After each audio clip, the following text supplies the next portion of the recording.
안녕하세요. 딸 덕분에 불상사에서 벗어난 60대 후반 할머니입니다. 이곳의 사연을 들으면 기함할 만한 일도 많지만 따뜻한 사연들도 많아서 평소에 무척 즐겨 듣고 있답니다. 다른 분들의 기적 같은 이야기나 가족 간의 끈끈한 사랑 이야기를 듣다 보면 어지럽던 제 마음도 함께 편안해지는 기분이 들거든요. 그리고 한편으론 행복하게 살아가는 가족이 이렇게 많은데 왜 제 아들은 그렇게밖에 자라지 못했던 건지, 내 자신이 자식을 그렇게밖에 키우지 못한 못난 엄마인 것 같아 한스럽기도 하죠.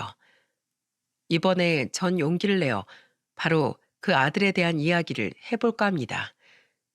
제 사연이 비록 따뜻하지 못하지만 여러분들께 도움이 되었으면 해 이렇게 사연을 보내게 되었어요. 부디 제 사연을 듣고 많은 분들이 혹시 모를 사건, 사고를 방지할 수 있길 바라면서요. 저는 남편에게 시집을 온 후 쭉 강가 앞 시골집에서 살고 있습니다. 집 바로 옆에 큰 값어치가 없는 땅에서 작은 농사를 지으며 말이죠. 우리에겐 일남 일녀가 있었는데 남편은 특히 둘째인 딸을 예뻐했어요. 바로 아들과 딸의 성격 때문에요. 엄마, 아빠, 이거 홍삼이야. 요즘 두 사람 매번 기력 딸려하는 것 같아서 사왔어. 야, 김순영, 넌 겨우 코딱지만한 중소기업 다니는 애가 무슨 돈이 있어서 부모님 집에 올 때마다 이런 걸 다 사오냐? 너 때문에 괜히 나까지 돈 써야 될 것 같잖아. 넌 애가 왜 그렇게 이기적이냐? 내 생각은 안 해? 아들과 딸은 둘 다 경기도에 살며 직장을 다니고 있었어요. 딸은 작은 중소기업을, 아들은 조금 규모가 있는 중견기업을 다니고 있었죠. 딸은 부모인 우리를 무척 살갑게 챙겨주던 아이였습니다. 반면 생전 우리에게 안부 전화 한 통 없던 아들은 그런 딸을 못마땅하게 여겼어요. 괜히 자신이 더 비교된다면서 말이죠. 그랬으니 남편이 딸을 더욱 좋아한 건 두 말 해봐야 입만 아픈 일이었습니다. 그리고 그런 남편은 중풍으로 쓰러져 투병 생활을 하다 아들의 나이 20대 후반에 그만 세상을 떠나고 말았어요. 마지막까지 마비되어 어눌한 발음으로 아들을 사람 만들지 못하고 떠나는 것이 한스럽다며 아들 걱정을 하면서 말입니다. 딸은 나이 30에 아들보다 먼저 결혼을 했습니다. 딸과 다른 중소기업에 다니고 있던 사위는 유쾌하고 마음 따뜻한 사람이었어요. 장모님, 이번 주말에 저희랑 바다 가서 회도 먹고 바람도 쐬고 오지 않으실래요? 홀아버지 아래서 자란 사위는 저를 보면 어릴 적 돌아가신 어머니 생각이 난다며 제게 무척 잘했습니다. 혹시 딸 부부에게 부담이 될까 제가 한사코 거절하는데도 사위는 일부러 더 자주 찾아와 혼자 무료하게 지내던 제 말동무가 되어주고 절 데리고 산이며 바다며 바람을 쐬러 다녔죠. 솔직히 남편 잃고 시골에서 혼자 살아가느라 많이 외롭고 우울하던 차에 사위의 그런 행동은 무척이나 고마웠습니다. 그런데 아들은 그런 사위가 못마땅했던 모양이더군요. 아주 다들 효자나셨네. 먹고 살기가 덜 팍팍한가 보지? 이 집에선 예전이나 지금이나 나만 왕따네 왕따야. 방연아, 왜 말을 그렇게 하니? 말을 못되게 하면 대가는 언젠가 너에게 고스란히 돌아오는 법이다. 아들은 자기 여동생에게처럼 사위에게도 자격지심을 느끼는 것 같았어요. 전 그런 아들을 나무랄 수밖에 없었고 아들은 날이 갈수록 의기소침해졌죠. 사위는 자신 때문에 아들과 가족 사이가 틀어지는 것 같아 괜히 걱정을 하더군요. 그럴수록 딸은 자기 오빠를 더욱 못마땅하게 여겼습니다. 냅둬. 오빤 예전부터 내가 부모님께 잘하는 거 싫어했어. 자긴 그만큼 하고 싶지 않은데 내가 부모님께 잘하면 자기하고 비교된다면서 말이야. 나 같으면 내 부모님께 잘해줘서 고맙다고 당신한테 엎드려서 절이라도 하겠다. 오빠는 어쩜 저렇게 날이 갈수록 못나죠? 순영아, 아무리 그래도 네 오빠에 대해 그렇게 말하는 거 아니야. 저는 자꾸만 가족들 사이에서 겉도는 아들을 보며 마음이 무거워졌습니다. 아들을 걱정하던 남편의 마지막 눈빛을 생각하니 더더욱 가슴이 아팠어요. 아들의 기가 조금씩 살아나기 시작한 건 아들이 30대 중반 나이에 결혼을 하면서부터였습니다.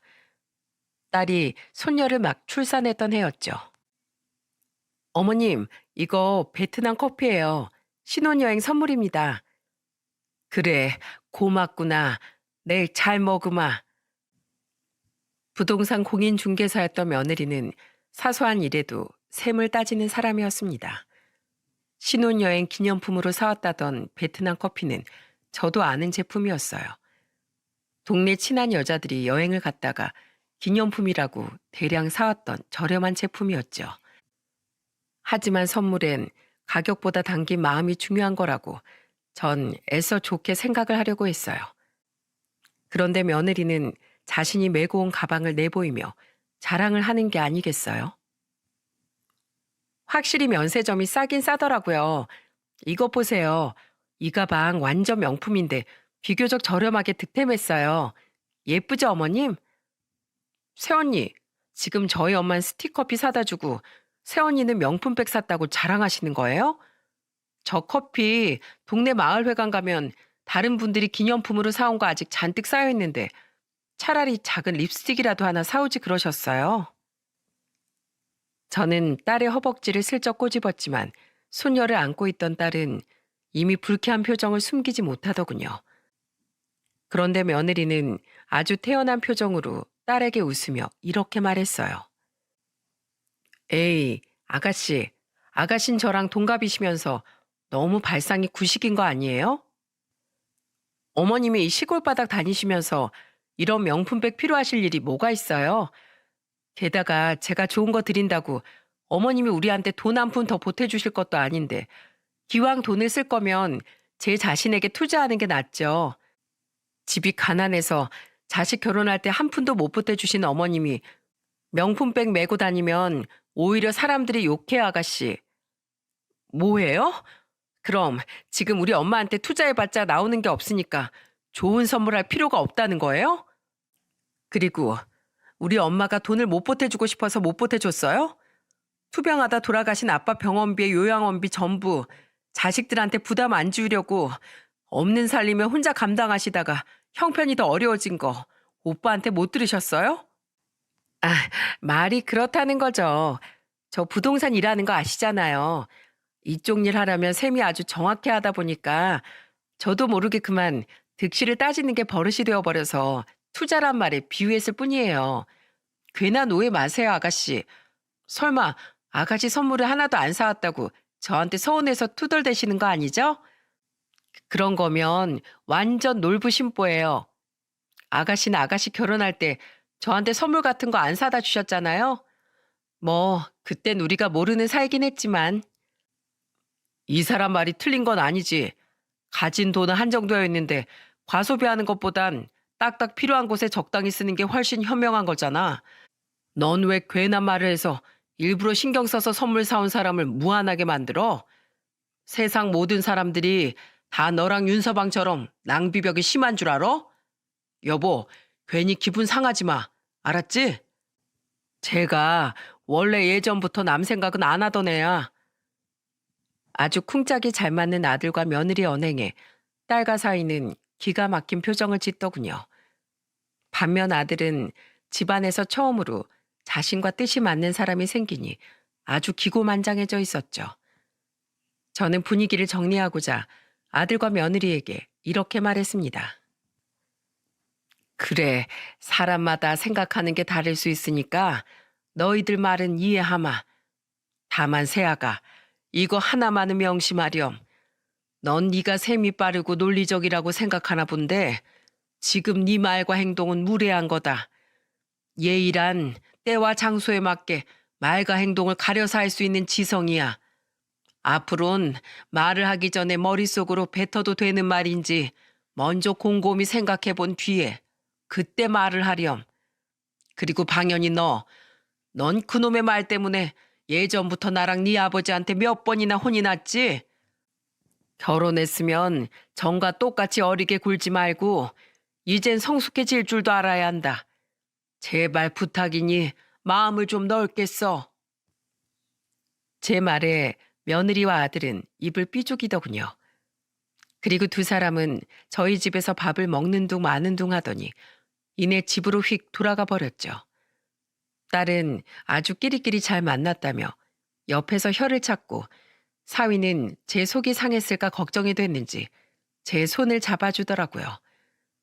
하지만 이후에도 며느리와 아들의 돈 타령은 계속됐습니다. 처음에 제게 욕을 먹어서인지 며느린 제게 대놓고 무례한 말을 하진 않더군요. 하지만 제게 직접 대고 말을 하지 않았다 뿐이지 며느리는 누가 봐도 저 들으라는 듯 푸념을 해댔어요. 아, 허리야. 아휴, 내가 어쩌다 이렇게 돈도 없고 별 볼 일 없는 집에 시집을 와서 이 고생이지? 당신 진짜 나한테 잘해. 나 정도 외모에 이 정도 능력이면 충분히 더 잘난 남자 만나서 시집 갈 수 있었다고. 이전 다 당신이 붙여. 아, 짜증나. 아휴, 많이 힘들지? 알았어. 내가 다 할게. 당신은 쉬고 있어. 나도 이런 집에서 태어나고 싶었겠냐? 누구나 다 돈 많은 집에서 태어나고 싶지. 내가 능력이 안 돼서 당신을 너무 고생시킨다. 미안해. 나도 이런 깡시골에 있는 집 정말 지겨워. 어릴 때부터 정말 싫었다고. 저를 더욱 화나게 했던 건 며느리의 말보다 며느리의 비위를 맞추려 내뱉던 아들의 대답이었습니다. 저는 나무를 묻히고 있던 비닐 장갑을 획 벗고는 전을 붙이던 아들과 며느리의 손에서 뒤집개를 뺏어 들고 소리쳤어요. 이것들이 사람 면전에 대고 뭐라고? 이런 집에서 태어나고 싶었겠냐고? 별 볼 일 없는지? 하기 싫으면 하지 마. 가난한 이 집이 싫으면 제사도 지내지 말고 아예 명절이라고 찾아오지도 마라. 알았어? 저는 화가 나서 씩씩댔어요. 건방진 며느리도 며느리지만 제가 단단히 아들을 잘못 키웠다 싶었습니다. 천성이 나쁜 애는 아니라고 생각했건만 자기 부모 가슴에 상처내는 말을 거리낌 없이 내뱉는 아들의 모습을 보니 제 생각이 틀려도 확실히 틀렸다 싶었죠. 그런데 제 말에 며느리는 입을 삐죽이며 이렇게 말하더군요. 어머님이 들으셨는진 미처 몰랐네요. 제가 어머니 말씀대로 무지성하게 굴지 않으려고 노력했는데 어머니께 한 말은 아닌데 어머님이 들어버리셨다면 어쩔 수 없죠. 근데 어머니 참 염치도 없으세요. 해준 거 하나도 없으면서 집안 어른 대접은 그렇게 받고 싶으세요? 저 같으면 해준 거 하나 없는 며느리한테 미안해서라도 먼저 전화해서 명절에 내려오지 말고 푹 쉬라고 말해줬을 텐데. 아무튼 먼저 오지 말라고 한 건 어머님이에요? 맞죠? 전 제가 오기 싫어서가 아니라 어머니 말씀 때문에 어쩔 수 없이 앞으로 명절에 여기 안 오는 거예요. 여보, 가자. 우리 때문에 어머님 심기 더 불편해지시겠다. 아휴, 엄마. 내가 겨우 이 사람 달래고 있었는데 좀 불쾌해도 참지. 이 시골까지 일부러 명절 새로 온 며느리한테 꼭 그러셔야겠어요? 우선 저 가요. 전화 드릴게요. 뭐야? 아휴, 내가 어쩌다 저런 놈을 아들이라고 뒀누. 전화할 것도 없다. 너희 둘 다 썩어 빠진 정신머리 고쳐먹기 전까진 나한테 연락할 생각하지도 마. 아들은 곤란한 표정을 지으며 며느리를 쫓아나갔습니다. 저는 하다만 음식들이 널려있는 주방과 거실을 멍하니 바라보다가 펑펑 울고 말았어요. 아무리 가난하면 부모 취급도 못 받는 세상이라지만 금이야 오기야 키웠던 아들이 저런 형편없는 인간으로 자라서 그보다 더한 배필을 만나 똥밭에 구르고 있는 꼴을 보니 우라가 터져 죽을 것 같았죠. 다음 날 사돈댁에서 곧장 저희 집으로 온 딸과 사위는 전날 있었던 일을 듣고는 화를 참지 못했습니다. 뭐? 그걸 그대로 가게 내버려 뒀다고? 엄마 혼자 남은 음식들도 다 하고? 그럼 무릎 아픈 내가 쫓아가서 머리 끄댕이라도 잡으리? 그러다 내 무릎 먼저 나갈 일 있냐? 음식이야 평생 해온 거 혼자서 뚝딱 하지. 내가 이까도 얼마 안 되는 명절 음식 혼자 다 못해서 걔네 시켰겠니? 어른이 일하는데 가만히 있기 뻘쭘할까봐 일부러 밀가루까지 다 묻혀둔 전만 좀 부치라고 제일 쉬운 일을 시켜놓은 건데 그게 싫다고 거실에 앉아서 하루 종일 투덜투덜. 다음부턴 걔네가 또 음식하러 온다고 해도 내 쪽에서 먼저 사절이야.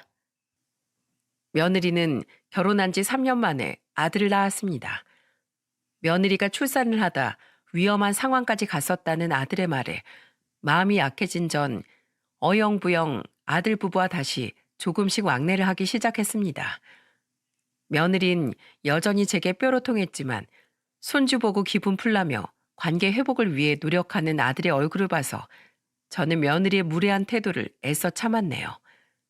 그렇게 아들이 결혼을 한 지 5년이라는 시간이 흐른 어느 날이었습니다. 진동이 울려 휴대폰 화면을 들여다본 전 깜짝 놀라고 말았어요. 휴대폰 액정에는 제게 전화를 먼저 걸 거라고는 전혀 예상치도 못했던 인물의 이름이 떠 있었거든요. 어머님, 잘 지내셨어요? 그래. 어쩐 일이니? 네가 먼저 나한테 전화를 다 하고. 그 사람은 바로 며느리였습니다. 그런데 며느리는 웬일인지 굉장히 상냥한 목소리로 제게 사근거리더군요. 다름이 아니고요, 어머님. 제가 그동안 어머님께 잘못을 너무 많이 했던 것 같아서요. 죄송한 마음에 어머님 동남아로 여행을 보내드리면 어떨까 해서 연락드렸어요. 뭐? 여행? 왜 갑자기 안 하던 짓을 하니? 그냥 주말에 영화를 하나 봤는데 부모님의 사랑에 대한 내용을 다룬 내용이더라고요. 그걸 보니까 평생 고생하면서 제 남편을 키워주신 어머니께 제가 못할 짓을 많이 했던 것 같아서 너무 부끄럽고 반성이 됐어요. 그래서 너무 늦지 않았다면 이제라도 어머니께 잘해야겠다는 생각이 들었어요. 제가 생각해도 그동안 제가 어머니께 너무 심했어요. 정말 죄송해요. 어머님, 이 여행 그렇게 비싼 거 아니고 제가 아는 여행사 통해서 싸게 갈 수 있는 패키지거든요. 어머님 동네에 친한 친구분들 2분 계시잖아요. 그분들이랑 함께 다녀오세요. 네? 어머님, 이렇게라도 사과하고 싶은 며느리 마음 좀 받아주세요. 우선 생각 좀 해보마. 그래도 그렇게 말해줘서 고맙구나. 저는 아리송한 마음으로 전화를 끊었습니다. 며느리의 말이 무슨 말인지는 알겠는데 5년간 한결같이 절 시모 취급조차 안 하던 며느리의 태도가 갑자기 돌변하니 영 미심쩍더군요. 그리고 그날 저녁 아들까지 제게 전화를 걸어 여행을 가라며 부추기더라고요. 엄마, 집사람이 엄마한테 진심으로 사과하고 싶어서 그러는 거예요. 며느리가 먼저 이렇게 고개 숙이고 나왔는데 엄마가 손해보는 것도 아니고 그냥 너그러운 마음으로 받아주세요. 그럼 집사람이 무척 좋아할 거예요. 저도 마찬가지고요. 엄마 말씀처럼 그동안 제가 너무 속이 좁은 불효 자식이었어요. 저도 앞으로 집사람이랑 같이 엄마한테 더 잘하고 효도할게요. 그동안 정말 죄송했어요. 아들까지 한데 입을 모아 자신들이 잘못을 뉘우치고 있다고 말하니 얘들이 정말 진심으로 저와 화해를 하고 싶어 하나 싶더군요. 딸에게 이 이야기를 전하니 딸 또한 굉장히 놀라는 눈치였죠. 아무튼 걔들이 그렇게까지 말하니 속는 셈 치고 윤호 엄마랑 미래 엄마랑 같이 다녀오려고 한다. 걔들이 진심이면 내가 여행을 안 간다고 하면 또 서운해할 거 아니니.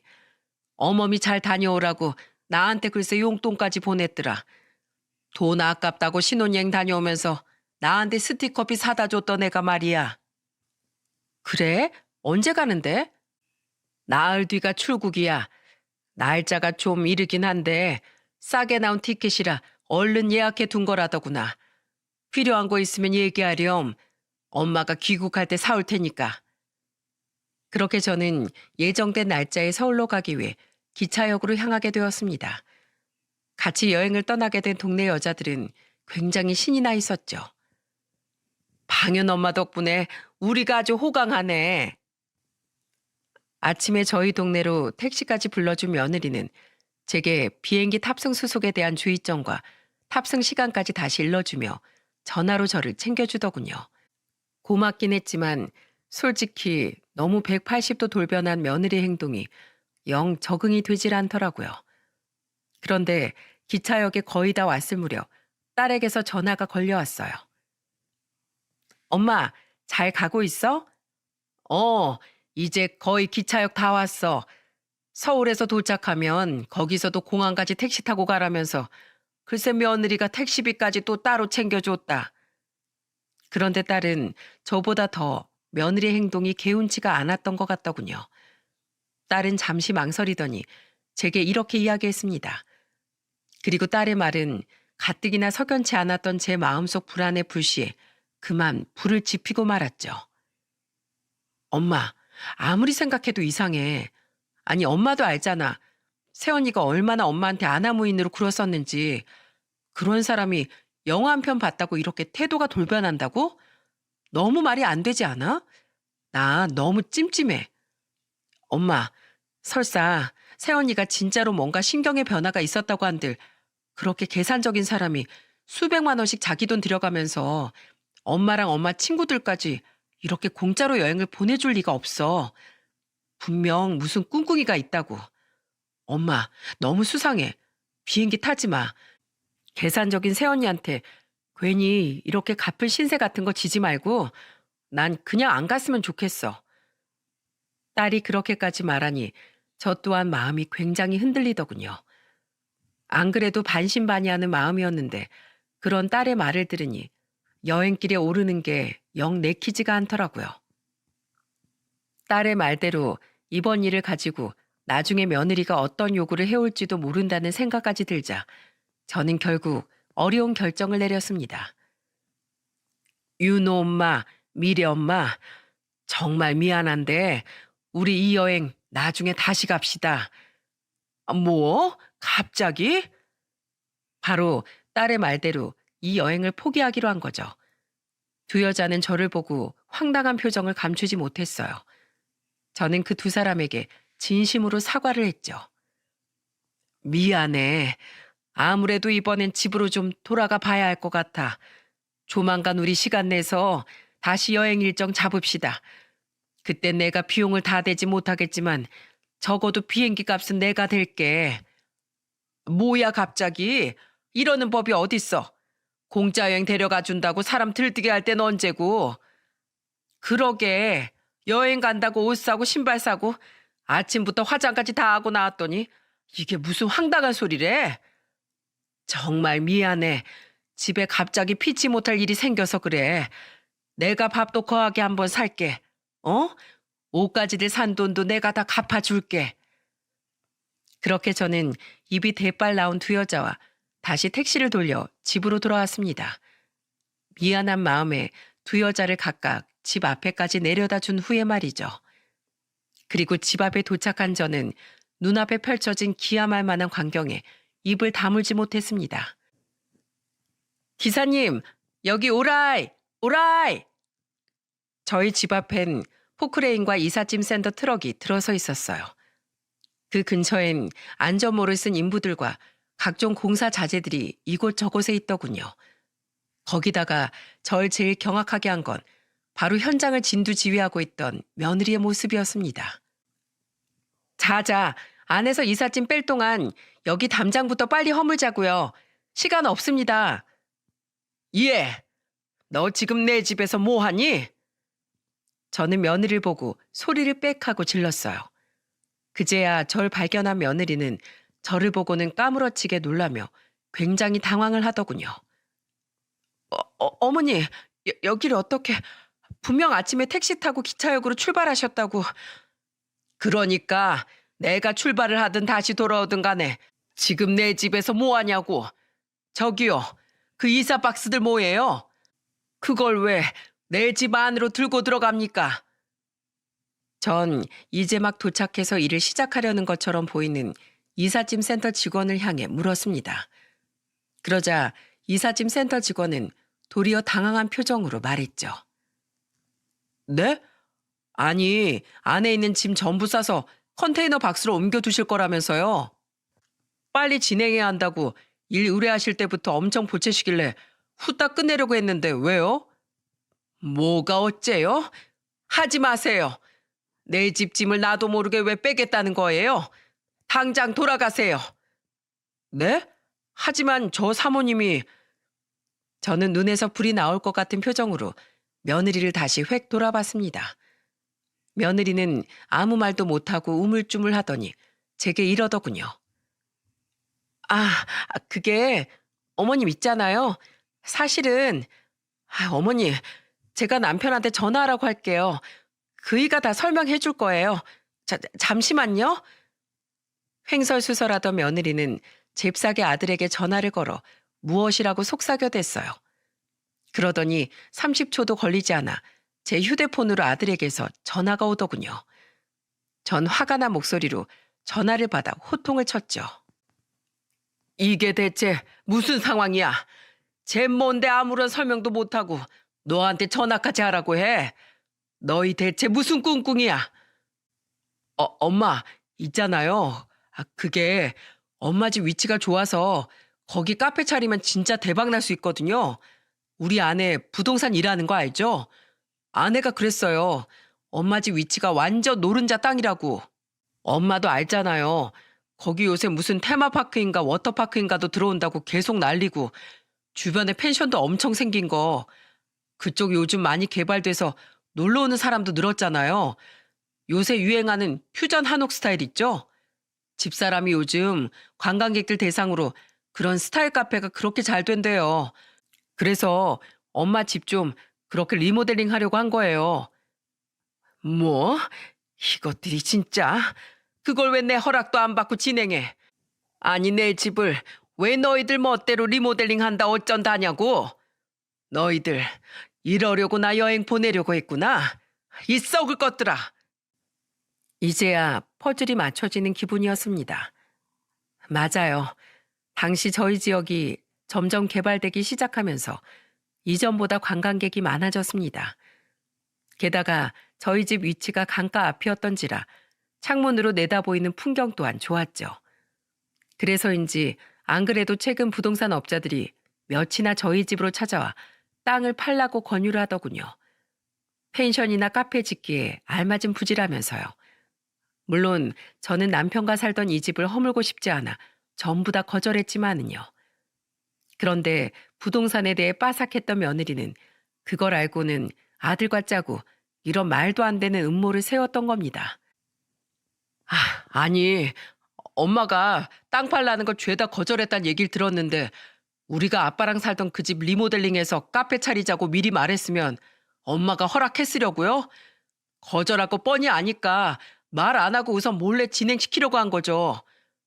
그러니까 왜 내 의사와는 상관없이 너희들 마음대로 카페를 차리냐고. 엄연한 내 집을. 이놈아, 내가 너 때문에 너무 한스러워서 죽어서도 눈을 제대로 못 감겠다. 예전부터 인색하기 짝이 없이 굴더니 어디 저보다 더한 여자를 데려와서 그 치마폭에 푹 쌓여서 애미도 못 알아봐. 네가 어떻게 그 집을 탐을래? 그럼 난 어디서 살라고? 엄마, 솔직히 톡 까놓고 말해서 엄마도 나중엔 우리한테 고마워할걸요? 엄마가 돈이 있어요? 재산이 있어요? 가진 건 딸랑 그 집 하나가 전부잖아요. 카페에서 수익 나면 다달이 엄마한테도 생활비 좀 챙겨줄게요. 예? 읍내 작은 방도 하나 구해드릴게. 우선 거기서 살면 되잖아요, 엄마. 엄마, 아들 결혼할 때 엄마가 해준 게 뭐가 있어요? 그때 못 해준 거 이렇게 아들한테 좀 준다고 생각합시다. 예? 뭐라고? 넌 널 낳아주고 키워준 애미한테 그게 할 소리냐? 평생 내가 살던 집을 너희들 멋대로 빼앗아가서 너희들 배만 불리고 나한테 몇 푼 떼어주는 걸로 니들 양심을 챙기겠다고? 말이 아다르고 어다른 거지 무슨 말을 또 그렇게 하세요? 막말로 어차피 엄마 돌아가시면 그 집 나한테 올 거 아니에요? 내가 장남인데다 대를 이어 아들까지 낳은 마당에 당연히 그 집엔 제 지분이 가장 크죠. 순영이 걘 어차피 남의 집 귀신이 되랜데 어차피 물려받을 거 미리 좀 받아서 먹고 살자는데 왜 도움을 안 주세요? 이 호로 자식아, 내가 널 잘못 키워도 단단히 잘못 키웠다. 오냐, 보탬 안 되는 부모는 부모 취급도 안 한다 이거지? 알았다. 너 또한 하등 내 인생에 도움이 안 되니 앞으로 나도 널 자식으로 생각 안 하련다. 넌 이제 내 아들 아니야. 저는 그렇게 아들과의 전화를 끊어버렸습니다. 너무 분하고 치가 떨렸어요. 제 아들이 이렇게 금수만도 못한 생각을 가진 인간이었다는 사실에 억장이 무너졌죠. 더 화가 나는 건 제가 아들하고 정신없이 싸우는 사이 제 눈치를 살살 보던 며느리가 공사를 진행하려고 시도했다는 겁니다. 며느린 제 눈치를 보며 포크레인 기사에게 손짓을 하더군요. 며느리의 손짓에 포크레인 기사는 저희 집 옆에 담장을 허물려 포크레인을 운전하기 시작했죠. 그만두지 못해! 그 모습을 본 전 마당에 소화전 안에 있던 소화기를 꺼내들어 안전핀을 뽑았습니다. 그리곤 며느리와 포크레인 기사 그리고 인부들을 향해 미친 듯이 소화기를 뿌려댔죠. 이 애끼 연놈들아, 이거나 다 처먹어라. 어머니. 아주머니, 그만하세요. 그만하긴 뭘 그만해. 당신들 다 누구 허락받고 여기 왔어? 집주인 허락 없이 집이나 기물에 손대는 거 다 불법인 거 몰라? 다들 콩밥 한번 먹어볼래? 며느리와 포크레인 기사 그리고 인부들은 모두 혼비백산이 되었어요. 저는 생명을 다한 소화기를 그들 앞에 던져버렸습니다. 그리곤 곧바로 두 번째 소화기를 뽑아들어 며느리와 그들이 숨돌릴 틈이 없게 연이어 또다시 소화기를 발사시켰죠. 어머니, 그만요. 이래도 안 가? 다들 내 집에서 냉큼 사라지지 못해? 눈이 뒤집힌 저의 모습에 소화기 분말 범벅이 된 인부들과 포크레인 기사는 입에 담지 못할 험한 욕짓거리를 하며 모두 철수할 수밖에 없었습니다. 그 광경을 보던 이삿짐 센터 직원들 또한 혀를 내두르며 얼른 차를 빼서 사라졌죠. 머리부터 발끝까지 온통 새하얗지 며느리는 떼국물처럼 흐르는 눈물을 닦으며 엉엉 울더군요. 저는 혼이 나간 며느리를 보고는 이를 뿌득뿌득 갈았죠. 불려시 같은 년이 뭐? 영화를 보고 반성을 해? 사죄의 의미로 여행을 보내줘? 내가 살다 혓바닥에 뱀 수십 마리나 앉은 너 같은 앤 처음 본다. 엄마, 이깟 낡은 집 하나로 아들한테 도움 줄 수 있는 길을 알아내준 며느리한테 고맙다고 못할 망정 이게 뭐하는 짓이에요? 당신이 그러고도 부모야? 시끄러워. 내가 그러고 싶지 않다는데 왜 니들이 먼저 부모 노릇을 해라 마라 난리야? 너희들 나한테 뭐 맡겨놨냐? 너희 아주 끼리끼리 잘 만났다. 인간구실 못하는 것들끼리 아주 쌍으로 지랄이 났어. 경찰 불러서 쫓아내기 전에 얼른 안 꺼져? 어디 그 꼴로 수갑 한번 차볼래? 가택 침입하고 기물파손 미수 혐의로 잡혀가 본 뒤에야 그때 정신 차릴 거야? 제가 경찰을 운운하니 그제야 며느리는 한심하게 울어제끼며 멀리 주차해 놓은 자신의 차를 타고 사라지더군요. 사실 가택 침입이니 기물파손 미수니 하는 말들 다 입에서 나오는 대로 짓거렸던 겁니다. 어떻게든 며느리에게 겁을 주려고요. 평생 시골에서 농사지으며 살던 노인네가 그런 법학 지식을 어떻게 알겠어요? 저는 허탈한 마음에 바닥에 털썩 주저앉았습니다. 그리고는 남편을 부르며 저 또한 엉엉 울었죠. 4배 아파서 낳은 내 자식이 제 뒤통수를 쳤다는 사실에 너무 기가 막히고 서러워서 말입니다. 소식을 들은 딸과 사위는 회사에 휴가를 내고 손녀와 함께 다음날 저희 집으로 달려왔더군요. 장모님, 괜찮으세요? 엄마, 괜찮아? 많이 놀랐지? 진짜 그 연놈들 쌍으로 미친 거 아니야? 어떻게 음흉해도 그렇게 음흉할 수가 있어? 괜찮다. 에휴, 다 내 팔자야. 이게 다 내 탓이다. 내가 자식 교육을 잘못시켜서 내 아들을 괴물로 만들어버렸어. 그게 왜 엄마 탓이야. 그놈이 태어나기 그렇게 못나게 태어난 탓이지. 괜한 자책하지 마, 엄마. 그날 사위는 온종일 소화기 가루로 엉망이 된 제 마당을 쓸고 정리해 주었어요. 제가 만류해봤지만 착한 사위는 제게 이렇게 말해 주었죠. 하지 말게 윤서방, 내가 나중에 정리함세. 아니에요 장모님. 제가 장모님께 해드릴 수 있는 게 이런 몸 쓰는 일밖에 없어서 오히려 죄송한데요. 그리고 딸은 제가 보는 앞에서 아들에게 전화를 걸더군요. 그날 저는 제가 본 모습 중 가장 험악하고 무서운 딸의 모습을 볼 수 있었어요. 야, 이 똥통에 튀겨서 사지를 절단 내버려도 시원찮을 자식아. 네가 오빠라고 좀 대우해줬더니 아주 간이 배 밖으로 나왔구나. 감히 엄마를 속이고 엄마 뒤에서 그딴 짓을 벌여? 이게 어따 대고 오빠한테 욕짓거리야? 가뜩이나 기분 더러워 죽겠는데 불난 집에 부채질 할래? 오빠? 오빠? 야, 오빠 대접 받고 싶으면 너나 엄마한테 엄마 대접부터 해. 넌 네가 필요할 때만 손윗사람 대접받고 싶고 부모 된 돌이 찾냐? 오히려 낳고 길러준 엄마한테 은혜를 갚아야 하는 게 자식 아니야? 너 혼자 태어났어? 너 박혁거세야?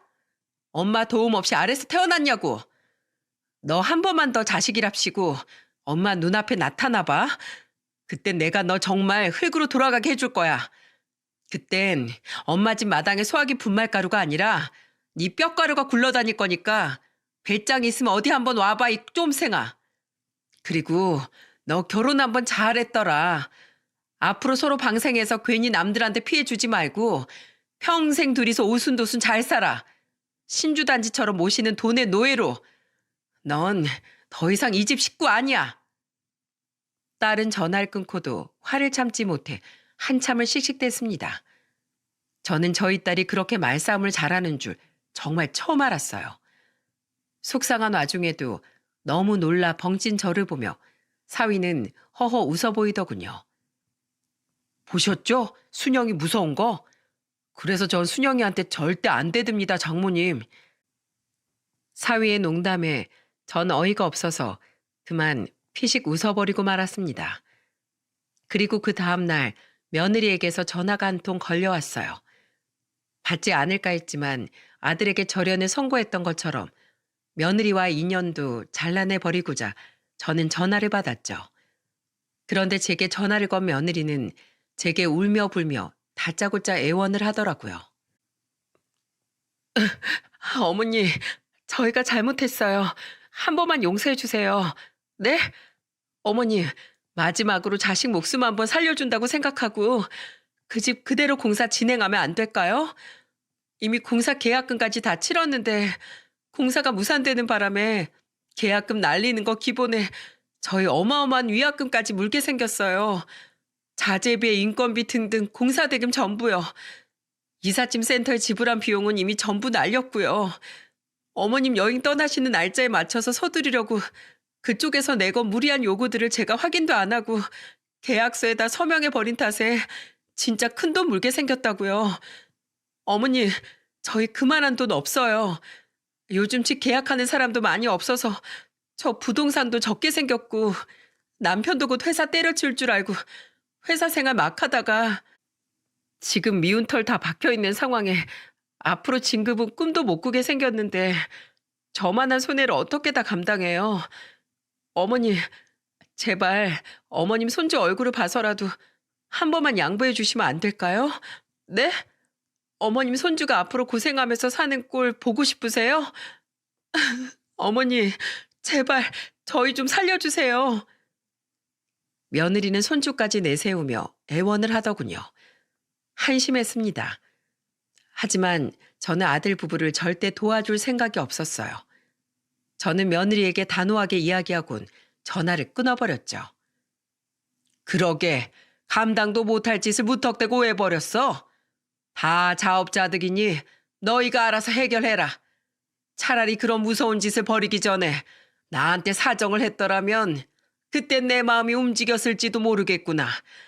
나도 부모니까 내 자식들이 잘 살길 바라는 마음은 당연히 가득하니까. 근데 이건 방법이 틀렸다.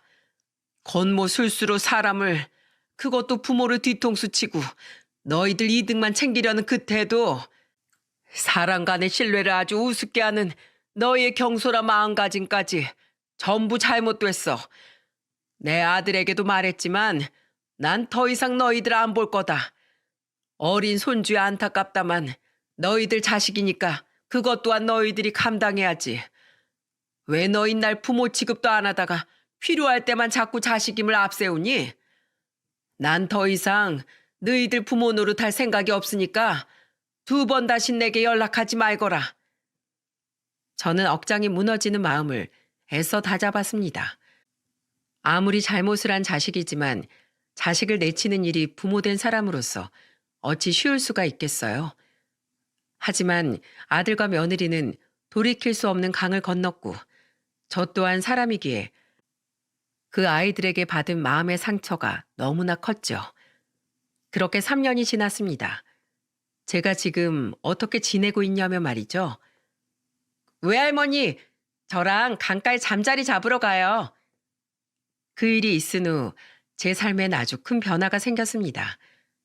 바로 저희 집 옆으로 딸과 사이가 손녀와 함께 이사를 온 거예요.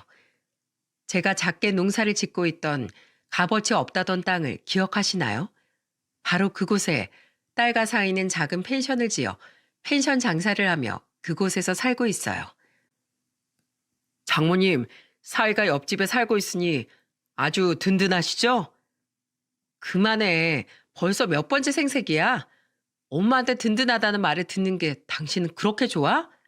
그럼 장모님 칭찬은 사위도 춤을 추게 한다는 말도 몰라? 그런 말이 있다고? 아유, 우리 사위한테 그깟 칭찬이야. 내가 하루에 12번도 더 해줄 수 있지. 고맙네, 윤서방. 쉽지 않은 결정이었을 텐데 날 위해서 이렇게까지 해주다니 말이야. 아닙니다, 장모님. 저도 애엄마도 회사 생활에 지쳐 있었는데 이렇게 전원 생활을 시작하니까 매일같이 마음이 참 평화롭고 좋아요. 하영아, 외할머니 힘들게 하지 말고 아빠랑 가자. 잠자리 잡으러. 딸과 사이는 이후로도 줄기차게 제게 전화를 해대고 찾아오던 아들과 며느리 때문에 제가 걱정이 되었는지 아이 휴가를 내고 한동안 저희 집에 머물렀어요. 그렇게 두 사람은 아들과 며느리와 몸싸움까지 하게 되었고 경찰이 온 후에야 사태가 마무리되었죠. 이후로도 두 사람은 제 걱정에 도통 다시 경기도로 올라가지 못했는데 그때 제가 농담식으로 던진 말을 사위는 덥석 실행해버린 거예요. 그렇게 회사도 못 나가고 우리 집에서 불안해하고 있을 거면 내가 농사 짓던 땅에 펜션이나 지어서 입에 풀칠하고 살게. 내가 땅은 내어줄 테니. 그거 너무 좋은 생각인데요, 장모님? 뭐? 사위는 한동안 딸과 상의를 하는 것 같더니 정말로 두 사람 다 회사를 그만두고 경기도의 집까지 팔아 저희 집으로 내려왔습니다. 그리고는 집을 판 돈과 퇴직금, 모아둔 재산과 대출금까지 전부 더해 그 땅에 펜션과 자신들이 살 집을 짓더군요. 그렇게 몇 달 전 펜션이 완공되자 딸의 가족은 새로 지어진 집으로 이사를 갔죠. 그래봤자 바로 옆집이지만 말입니다. 그 때문에 저는 농사를 그만두게 되었지만 땅을 빌려준 값이라며 다달이 딸과 사이가 주는 용돈을 받고 펜션의 청소 일을 도와주며 살고 있어요. 물론 딸과 사이는 기함을 하며 말렸지만 저는 한사코 고집을 부렸죠. 안 늙으니까 몸을 놀리면 뭐해? 치매밖에 더 와? 제 고집을 꺾지 못한 딸과 사이는 그럼 인건비라며 저에게 월 150만 원씩을 더 얹어주었어요. 저는 고작 일주일에 2, 3일 정도, 그것도 두어 시간밖에 돕지 않는데도요. 저는 그 돈을 고스란히 모으고 있답니다. 나중에 저희 손녀에게 줄 요량으로 말이죠. 요새 사람들의 취향을 잘 반영해서인지 다행히 딸 부부의 펜션은 점점 입소문이 나고 있는 것 같더군요. 덕분에 비록 비수기의 평일엔 방이 남기도 하지만 성수기와 주말엔 늘 만실을 유지하고 있어요. 펜션이 잘 되는 건 전부 딸 부부의 정성스러운 고객 응대와 내부 관리 덕분이죠. 1년 전 아들에게서 문자가 한 통 왔습니다. 엄마, 순영이네한테 집 옆에 딱 내어주셨다면서요? 예전엔 아버지가 그렇게 딸만 예뻐하시더니 결국 엄마도 똑같네요. 엄마한테 잘하는 자식이 아니면 자식도 아니라 이거죠? 아들은 쫄딱 망하게 해놓고 그렇게 예뻐하던 딸이랑 사이랑만 행복하니까 좋으세요? 정작 엄마가 망하게 한 아들 부분 지금 겨우 숨만 쉬고 살고 있는데요. 저희 안사람은 결국 불경기 때문에 부동산 접었어요. 공사 위약금 갚느라 돈도 엄청나게 날렸고요. 게다가 전 회사에서 단단히 찍혀서 앞으로 진급도 못할 텐데 외벌이가 돼서 어쩔 수 없이 눈칫밥 먹으면서 꾸역꾸역 회사 다니고 있어요. 자식 망하게 하고서 엄마가 두 발 뻗고 잠이나 주무시겠어요? 엄마 못 그러실걸요? 이런 저한테 미안하시면 한 1,000만 원이라도 좀 보내주세요. 나중에 더 후회하시기 전에요. 한숨이 나오더군요. 저에게 인연이 끊기고서도 아들은 끝까지 정신을 차리지 못했더라고요. 저는 쓰리는 가슴을 부여잡고 아들에게 마지막 문자를 남겼습니다. 그리곤 영원히 아들과 인연을 끊어버렸죠. 내가 널 내친 건 네가 인간된 도리를 저버렸기 때문이다. 폐륜을 저지른 내게 난 조금도 미안하지 않다. 그때도 말했지만 네가 처한 상황은 모두 너와 며느리가 한 일에 대한 업보야. 그러니 난 너에게 1,000만 원이 아니라 1,000원짜리 한 장도 보내지 않을 거다. 엄마는 지금도 두 발 뻗고 누워서 너에게 답장을 보내고 있다. 그러니 이 엄마 잠에 대한 걱정은 넣어두렴. 그리고 앞으로 난 널 내 호적에서 아예 파버릴 생각이니까 2번 다시 날 찾아오지 말거라. 부디 앞으로 네 아이만큼은 잘 키우며 살길 바란다. 그게 마지막이었습니다. 이후 아들에게선 더는 연락이 없었죠. 오더라도 앞으로는 받지 않을 생각이고요. 만약 세월이 흐른 뒤 언젠가 잘못을 진심으로 뉘우친 아들이 절 찾아온다면 제가 과연 아들을 부모로서 포용해 줄 수 있을까요? 아직은 잘 모르겠습니다. 그래도 제 자식이 꼭 진심으로 잘못을 뉘우칠 수 있는 사람으로 거듭났으면 좋겠네요. 비록 제게 사죄를 하러 찾아오진 않더라도 말이죠. 그게 제가 부모로서 아들을 위해 기도해 줄 수 있는 마지막인 것 같습니다. 전 앞으로 초등학생인 손녀의 재롱을 보며 딸과 사위와 함께 평온한 노후를 보내려고 합니다. 그러다 자연스럽게 나이가 들면 애타게 저를 기다리고 있을 남편의 품으로 갈 수 있겠죠. 그때 남편에게 조용히 사과를 하려고 해요. 끝까지 아들을 제대로 다잡지 못하고 와서 미안하다고 말입니다. 그때까지 전 어린 시절 해맑게 엄마를 부르며 웃던 아들의 모습을 가슴에 묻어둔 채 살아갈 생각입니다. 3년 전 그날 딸이 공항으로 가는 절 말리지 않았다면 지금 저는 어떻게 되었을까요? 상상만 해도 정말 몸서리가 쳐집니다. 그러니 앞서 말했듯 여러분 모두 혹시 모를 사건 사고에 대한 전조 증상 그리고 주변에서 날아드는 힌트들을 놓치지 말고 주의를 기울이며 살아가셨으면 좋겠습니다. 물론 세상엔 나쁜 일보다 좋은 일이 훨씬 많겠지만 신중을 기해서 나쁠 건 없으니 말이죠. 딸의 의심으로 제 불상사를 피했던 것처럼요. 그럼 저와 다르게 다른 분들의 가정엔 항상 평화가 함께하길 바라며 이만 사연을 마치겠습니다. 함께해 주셔서 감사합니다.